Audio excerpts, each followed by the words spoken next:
తొలిపలుకు channel కు స్వాగతం. నేను లాలిత్య. నేటి ముఖ్యాంశాలు చూద్దాం. గోదావరి శుద్ధిపై పవన్ కళ్యాణ్ ఫోకస్. కాలుష్య నియంత్రణకు కఠిన చర్యలు. హైడ్రా ఉద్యోగాలతో ట్రాన్స్జెండర్ల జీవితాల్లో గౌరవం, సేవల్లో కొత్త గుర్తింపు.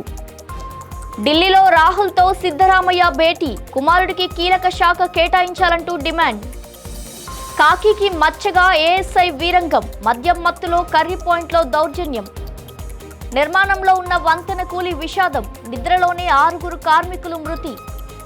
వ్యంగ్య ఖాతా బ్లాక్ పై ఢిల్లీ హైకోర్టు సీరియస్. ట్విట్టర్కు నోటీసులు.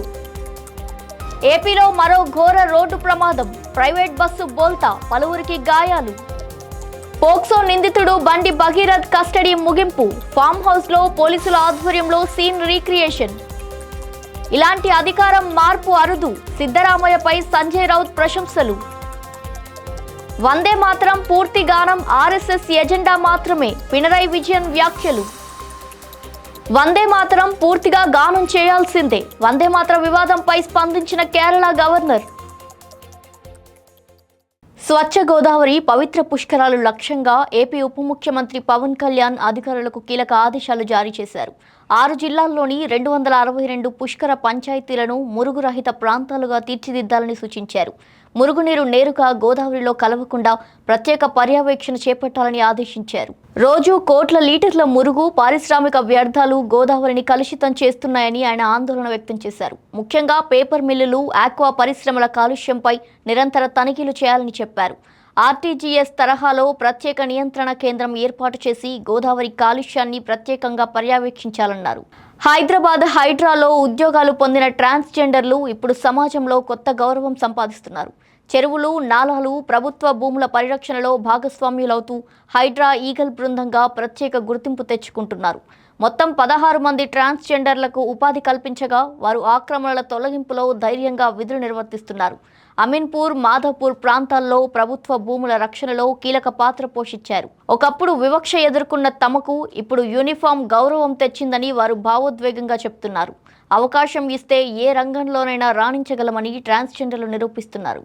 కర్ణాటక ముఖ్యమంత్రి పదవి నుంచి వైదొలిగిన సిద్ధరామయ్య ఈరోజు ఢిల్లీలో కాంగ్రెస్ అగ్రనేత రాహుల్ గాంధీతో కీలక భేటీ నిర్వహించారు.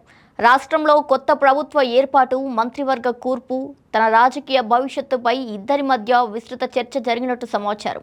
ఈ సందర్భంగా తన కుమారుడు యతీంద్రకు వైద్య, విద్య లేదా వెనుకబడిన తరగతుల వంటి కీలక శాఖల్లో ఒకటి కేటాయించాలని సిద్ధరామయ్య హైకమాండ్ను కోరినట్టు సమాచారం. అలాగే తన వర్గానికి ఉప ముఖ్యమంత్రి పదవి ఇవ్వాలని, విధేయులకు మంత్రివర్గంలో స్థానం కల్పించాలని కూడా విజ్ఞప్తి చేసినట్టు తెలుస్తుంది. ఇక సిద్ధరామయ్య రాజీనామాను గవర్నర్ థావర్ చంద్ గెహ్లోట్ అధికారికంగా ఆమోదించారు.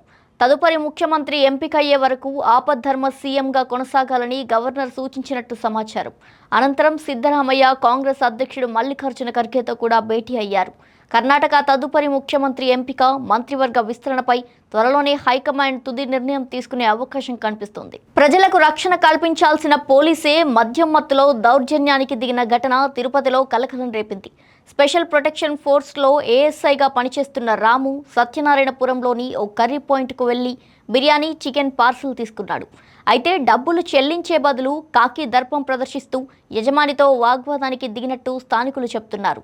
కాలర్ పట్టుకొని రౌడీలా ప్రవర్తించడంతో అక్కడ ఉద్రిక్త పరిస్థితులు నెలకొన్నాయి. చట్టాన్ని కాపాడాల్సిన పోలీసులే ఇలా ప్రవర్తించడం ఏంటని స్థానికులు ప్రశ్నిస్తున్నారు.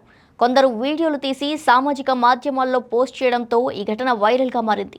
ఉత్తరప్రదేశ్లోని హమీర్పూర్ జిల్లాలో బేత్వా నదిపై నిర్మాణంలో ఉన్న వంతెన అర్ధరాత్రి ఒక్కసారిగా కూలిపోవడంతో ఘోర ప్రమాదం చోటు చేసుకుంది. ప్రమాద సమయంలో వంతెన సమీపంలో నిద్రిస్తున్న కార్మికులపై భారీ నిర్మాణ భాగాలు పడడంతో 6 అక్కడికక్కడే మృతి చెందారు.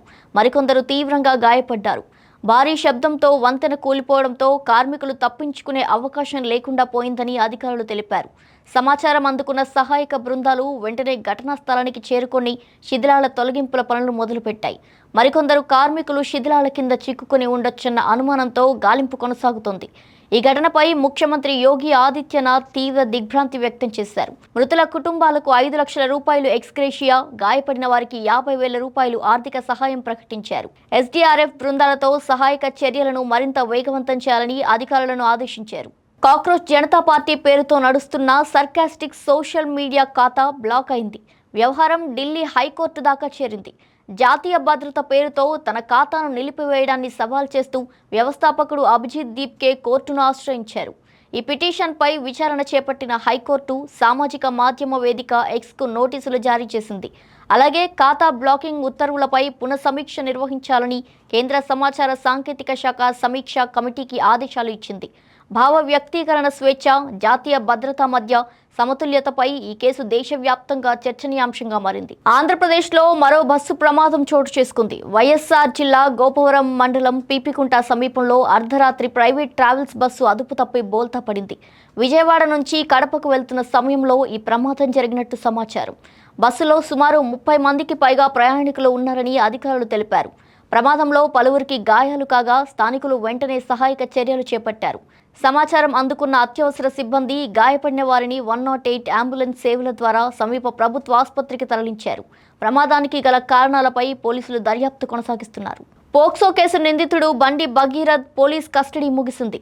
3 రోజుల పాటు అతన్ని కస్టడీలోకి తీసుకొని పోలీసులు వివిధ కోణాల్లో విచారణ నిర్వహించారు. కేసు దర్యాప్తులో భాగంగా భగీరథ్ను మొయినాబాద్లోని ఫామ్ హౌస్కు తీసుకెళ్లి ఘటనకు సంబంధించిన సీన్ రీక్రియేట్ చేపట్టారు. ఘటన జరిగిన పరిస్థితులు, నిందితుడి కదలికలు, ఇతర ఆధారాలపై పోలీసులు వివరాలు సేకరించినట్టు సమాచారం. విచారణ పూర్తి కావడంతో బండి భగీరథ్ను తిరిగి చెర్లపల్లి జైలుకు తరలించారు. ఈ కేసుకు సంబంధించిన మరిన్ని ఆధారాల సేకరణపై దర్యాప్తు కొనసాగుతుంది. కర్ణాటకలో సిద్ధరామయ్య రాజీనామా అనంతరం రాజకీయ వర్గాల్లో చర్చ కొనసాగుతుంది. ఈ నేపథ్యంలో శివసేన ఉద్ధవ్ వర్గ ఎంపీ సంజయ్ రౌత్ కీలక వ్యాఖ్యలు చేశారు. కాంగ్రెస్ పార్టీ ఆదేశాల మేరకు సిద్ధరామయ్య ఎలాంటి వివాదాలు లేకుండా ముఖ్యమంత్రి పదవికి రాజీనామా చేయడం ప్రశంసనీయమన్నారు. ఇలాంటి సజావు అధికారం మార్పు భారత రాజకీయాల్లో చాలా అరుదుగా జరుగుతుందని పేర్కొన్నారు. పదవులను వదులుకోవడానికి నేతలు ముందుకు రాని పరిస్థితుల్లో సిద్ధరామయ్య నిజమైన ప్రజానాయకుడిగా నిలిచారని కొనియాడారు. ఇక ఇదే సమయంలో నీట్ పరీక్షల నిర్వహణలో సైన్యాన్ని వినియోగించాల్సిన పరిస్థితి రావడం పాలనా వ్యవస్థ వైఫల్యమని సంజయ్ రౌత్ విమర్శించారు. మహారాష్ట్ర పేపర్ లీక్ల కేంద్రంగా ఎలా మారిందన్న దానిపై సమగ్ర విచారణ జరపాలని డిమాండ్ చేశారు. కేరళ అసెంబ్లీలో గవర్నర్ సమక్షంలో వందే మాతరం పూర్తి గానం చేయకపోవడంపై వివాదం నెలకొన్న వేళ ప్రతిపక్ష నేత పినరయి విజయన్ కీలక వ్యాఖ్యలు చేశారు. వందే మాతరం పూర్తిగా ఆలపించాల్సిన అవసరం లేదని, పూర్తి గానం చేయడం ఆర్ఎస్ఎస్ ఎజెండాలో భాగమని పేర్కొన్నారు. మొదటి 2 చరణాలు మాత్రమే పాడితే లేచి నిలబడాల్సిన అవసరం కూడా లేదని అన్నారు. గతంలో ప్రమాణ స్వీకార కార్యక్రమంలో పూర్తిగా వందే మాతరం ఆలపించడం జరగకూడదని వ్యాఖ్యానించారు. ఆ అనుభవం తర్వాతే ప్రభుత్వం కఠిన నిర్ణయం తీసుకుందని తెలిపారు. ఇక తన నివాసంలో ఈడీ దాడుల అంశంపై స్పందిస్తూ బీజేపీ ప్రభుత్వం ఎప్పటి నుంచో ప్రతిపక్ష పార్టీలపై కఠిన చర్యలు తీసుకుంటుందని పినరయి విజయన్ ఆరోపించారు. కాంగ్రెస్ నాయకత్వం దేశ రాజకీయ వాస్తవాలకు తగ్గట్టుగా స్పందించడం లేదంటూ విమర్శించారు. అలాగే వీణా విజయన్ బ్యాంకు ఖాతా స్తంభింపజేసిన విషయం నిజమేనని, అయితే ప్రచారంలో ఉన్నట్టుగా అనేక ఖాతాలు మాత్రం లేవని ఆయన స్పష్టం చేశారు. కేరళ అసెంబ్లీలో తన ప్రసంగానికి ముందు వందే మాతరం పూర్తిగా వినిపించకపోవడంపై గవర్నర్ రాజేంద్ర విశ్వనాథ్ అర్లేకర్ స్పందించారు. గవర్నర్ హాజరైన ప్రతి కార్యక్రమంలో వందే మాతరం పూర్తి స్థాయిలో ఆలపించడం ప్రోటోకాల్లో భాగమని స్పష్టం చేశారు. అయితే అసెంబ్లీలో పాటను మాత్రం పూర్తిగా పాడలేదని, కేవలం ప్లే చేశారని పేర్కొన్నారు. పూర్తి గానం చేయవచ్చని, భవిష్యత్తులో దీనిని సరిచేస్తారని ఆశిస్తున్నానన్నారు. ఈ విషయంపై అసెంబ్లీ స్పీకర్తో కూడా మాట్లాడినట్టు గవర్నర్ వెల్లడించారు. ఇవి ఇవాల్టి బులెటిన్ డీటెయిల్స్. మరో బులెటిన్తో మళ్ళీ కలుద్దాం. చూస్తూనే ఉండండి తొలి పలుకు న్యూస్.